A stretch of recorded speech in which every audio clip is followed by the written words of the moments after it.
Ray Nation, what is going on? Back again here at Bengals Breakdown. I am your host, Stone Shields. Today, we're going to be taking a look at some winners and losers from last night's preseason finale against the Indianapolis Colts. Obviously, a game in which the Bengals lost, but I think there's a lot of positives that can be taken out of it, and a lot of guys that really kind of asserted themselves in terms of making the 53-man roster for the Bengals. So a lot of good came out of that game, as well as some bad as well, which we'll dive into as well. So looking forward to diving into that on today's show. That's going to be the focus of today's show. Winners and losers from last night's preseason finale against the Colts. But before we get into that, I have a question for you guys. Did you watch last night's game? I understand the starters didn't play. I understand it's a preseason game, so I won't judge you at all if you didn't view. But I'm just curious. Let me know. Be honest with me in the comments section. Type Y for yes or type N for no.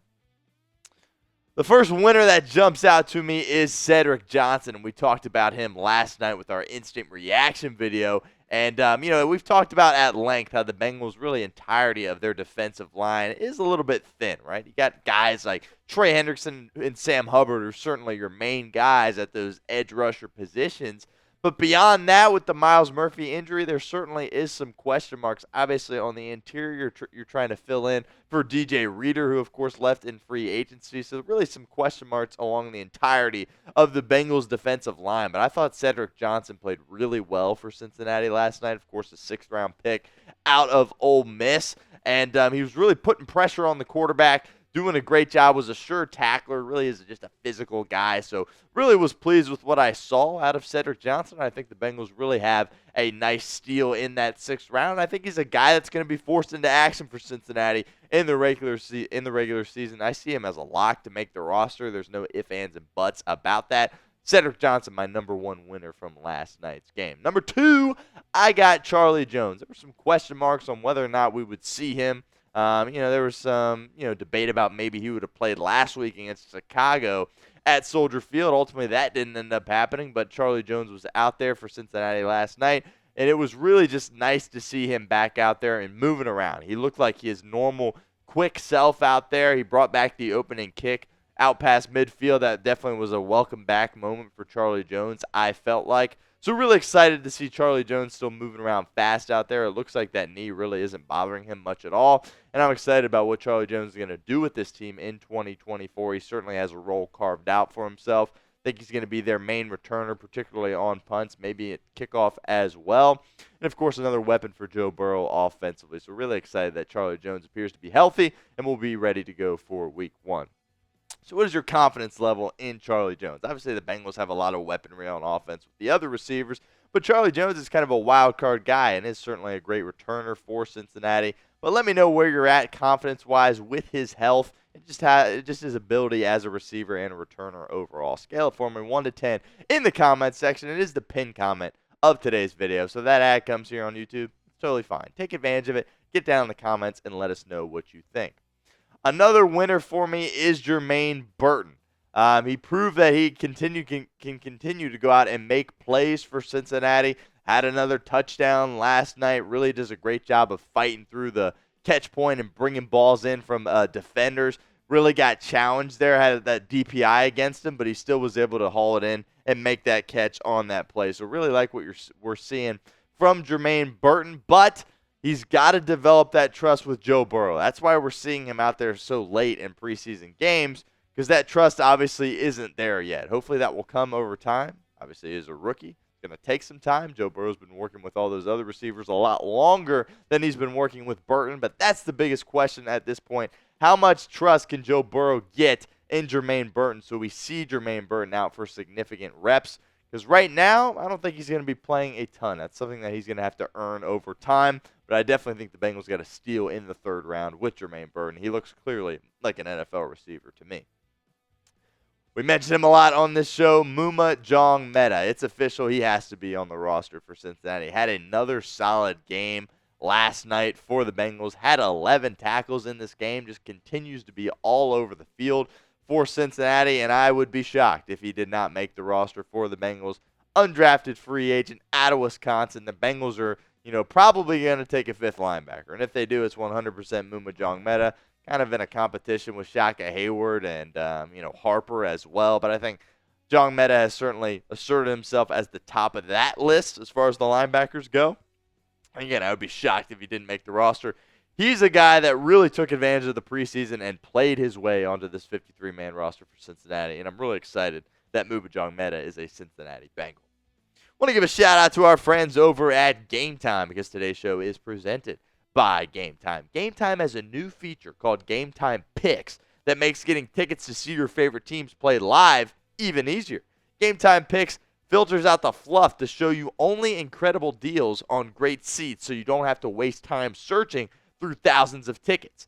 Game Time Picks is the easiest way to find and buy tickets to live events. A couple weeks ago, I got some Jason Aldean tickets with Game Time. It was an incredibly straightforward process, and I got my tickets immediately with zero stress. You can also get ready for football season and get tickets to watch the Cincinnati Bengals at Paycor Stadium. Those Week 1 tickets are on sale for that home opener against the New England Patriots. My two favorite features on Game Time. First up, the all-in pricing. Toggling this feature shows the total up front with no surprise fees at checkout like a lot of other ticketing apps. Number 2, the seat views. Get a panoramic view from your seat in the app before you buy.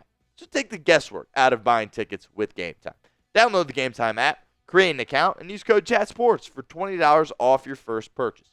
Terms apply. Again, create an account and redeem code CHATSPORTS for $20 off. Download Game Time today.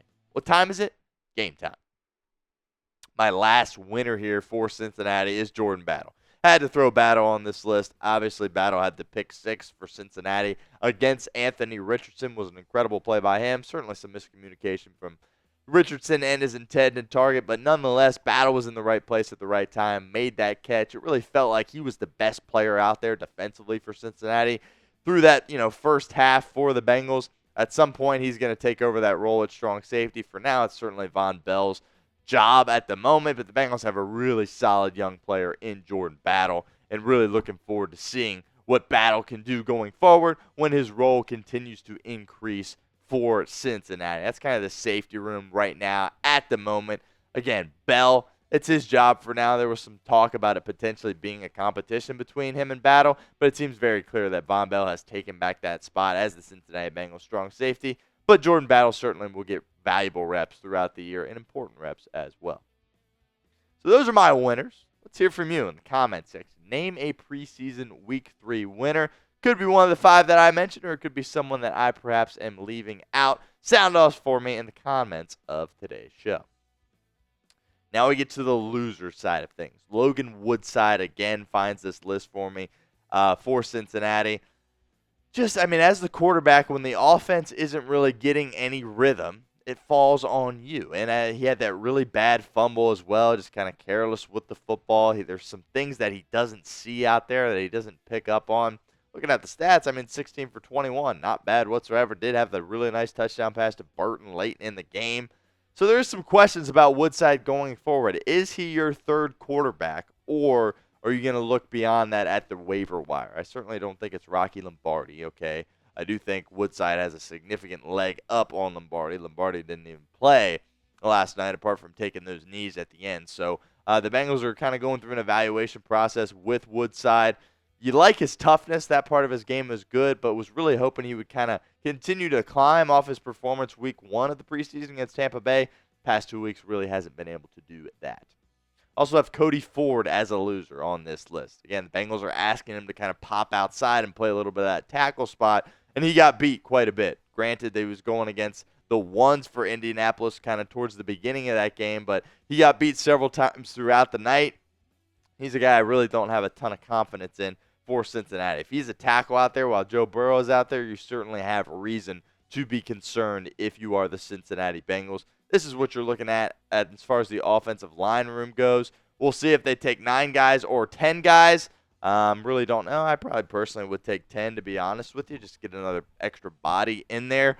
But at this point, you're really crossing your fingers that Amarius Mims can make a quick return, and he can be that next tackle that steps up if something happens to Orlando Brown or Trent Brown, because you really don't want Cody Ford to be playing that tackle spot for you in meaningful games.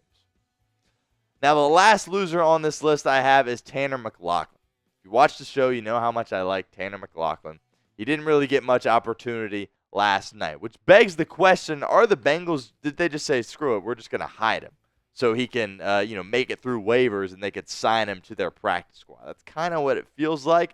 But Cam Grandy was getting all the reps at tight end this game. So it is kind of a red flag there, and it is certainly reason to be concerned if you are Tanner McLachlan. So that is something that I feel like the Bengals have some strategy when it comes to how they're handling McLachlan, because I think they would like to keep him around. They took him in the 6th round. They love their draft picks. I've said that over and over and over again on this show. So I would be surprised if they went and if he wasn't a Cincinnati Bengal. But then again, if they were to waive him, I think another team would pick him up, because I really do see a lot of talent in Tanner McLachlan. But was certainly interesting that Cam Grandy got all the reps at tight end for Cincinnati last night. So there's my 3 losers. You go ahead and name one for us in the comments of today's show. Is it one of those 3, or you get a new one you want to add to the list? Certainly some names that I left out. So I'm curious to know what you guys think. Sound off for me in the comments section. And really quickly, before we get out of here, make sure you guys hit that subscribe button for us. We are so close to 10,000 subscribers. Let's hit that mark as quickly as possible, and then it's only onward and upward from there. So help us out. Hit that sub button. That's youtube.com/BengalsTV.